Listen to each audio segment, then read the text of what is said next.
কোরআন কি আল্লাহর বাণী?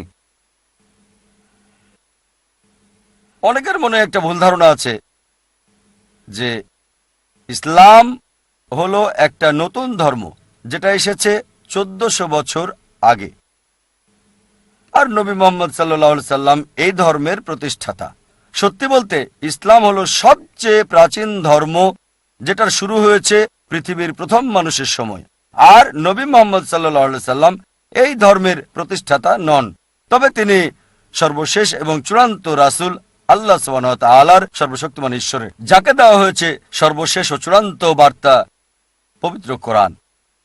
সকল নবীগণ যারা সর্বশেষ ও চূড়ান্ত নবী মুহাম্মদ সাল্লাল্লাহু আলাইহি সাল্লামের আগে এসেছিলেন, তাদেরকে একটা নির্দিষ্ট গোত্রের জন্য প্রেরণ করা হয়েছিল, আর সেই নবীকে ওই গোত্রের লোকদের জন্য মানা আবশ্যক ছিল একটা নির্দিষ্ট সময়ের জন্য। যেহেতু পূর্ববর্তী সব কিতাব নির্দিষ্ট একটা গোত্রের জন্য ছিল, নির্দিষ্ট সময়ের জন্য ছিল, আর তাদের অনেক মুজিজা দেখিয়েছেন পূর্ববর্তী নবীগণ, যেমন ধরেন সমুদ্রকে দুই ভাগ করা, মৃতকে জীবিত করা, এগুলো সেই সময়ের লোকদের সন্তুষ্ট করত। কিন্তু এখন আমাদের জন্য এগুলোর পরীক্ষা করার, যাচাই করার কোনো সুযোগ নাই। আর নবী মুহাম্মদ সাল্লাল্লাহু আলাইহি সাল্লামকে শুধু মুসলিম বা আরবদের জন্য প্রেরণ করা হয়নি। পবিত্র কোরআন বলছে সূরা আম্বিয়া অধ্যায় 21 আয়াত 107-এ, ওয়ামা আরসালনাকা ইল্লা রাহমাতাল লিল আলামিন, আমি আপনাকে প্রেরণ করেছি রহমত স্বরূপ সমগ্র সৃষ্টির জন্য, রহমত স্বরূপ সমগ্র মানবতার জন্য, রহমত স্বরূপ সারা পৃথিবীর জন্য। যেহেতু নবী মুহাম্মদ সাল্লাল্লাহু আলাইহি সাল্লাম শুধু মুসলিম বা আরবদের জন্য ছিলেন না, তিনি ছিলেন সমগ্র মানবতার জন্য, আর ছিলেন সর্বশেষ নবী। যে মুজিজা তাকে দেওয়া হয়েছে সেটা সর্বকালের জন্য, আর তার এই মুজিজা সে সময়ের লোকদের সন্তুষ্ট করেছে, বর্তমানেও এবং ভবিষ্যতেও করবে। যেহেতু তিনি সর্বশেষ নবী, তার মুজিজাও সর্বকালের জন্য সবাইকে সন্তুষ্ট করবে, আর যাচাই করা যাবে শেষ দিন পর্যন্ত।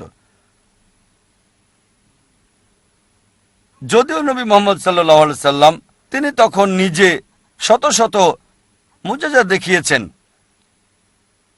তবে সেগুলোর প্রতি গুরুত্ব দেননি।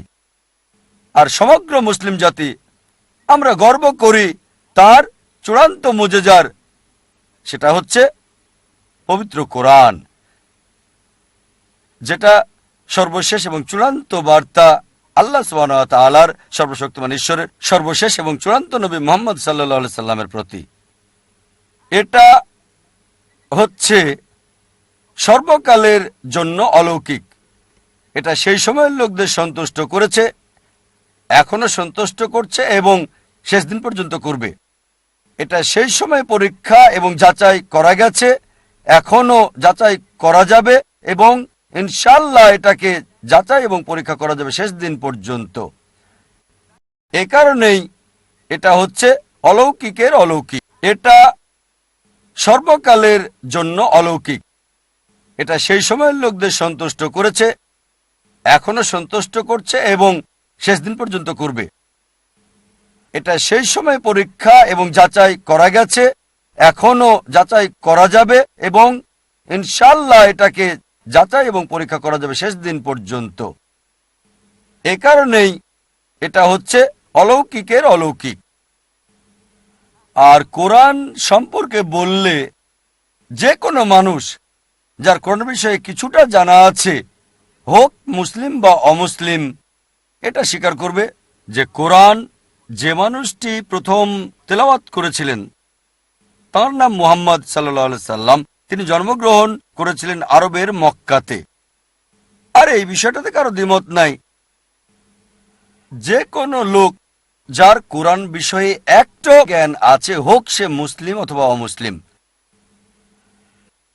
এখন যদি আমরা কোরআনের উৎসের ব্যাপারে আসি, অনেক যুক্তি উত্তর, অনুমান ইত্যাদি রয়েছে। এগুলোকে 3টি শ্রেণীতে ভাগ করা যায়। প্রথমটা হচ্ছে নবী মুহাম্মদ সাল্লাল্লাহু আলাইহি সাল্লাম, তিনি সচেতনভাবে, অর্ধচেতনভাবে অথবা অচেতনভাবে কোরআনের লেখক। দ্বিতীয় প্রকার হচ্ছে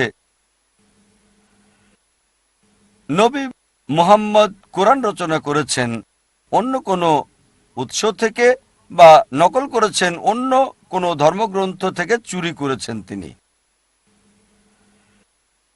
তৃতীয় প্রকার হচ্ছে এর কোনো মানবীয় লেখক নেই, মানবীয় উৎস নেই, বরং আক্ষরিক অর্থেই সর্বশক্তিমান আল্লাহ তাআলার বাণী। কোরআনের উৎসের ব্যাপারে যে কোনো ধারণায় হোক এই 3 শ্রেণীর মধ্যেই পড়বে সেটা। শর্তটা মতামত থাক, এই 3 প্রকারের মধ্যেই সেটা পড়বে। আজকে আমরা পরীক্ষা আর যাচাই করব বিভিন্ন মানুষের দেওয়া বিভিন্ন অনুমান আর মতামতের। সবগুলো বলার হয়তো সময় হবে না, যেহেতু সময় খুবই সীমিত। আমি আলোচিত আর গুরুত্বপূর্ণ মতামতগুলো নিয়ে এখানে শুধু কথা বলবো। প্রথমে দেখব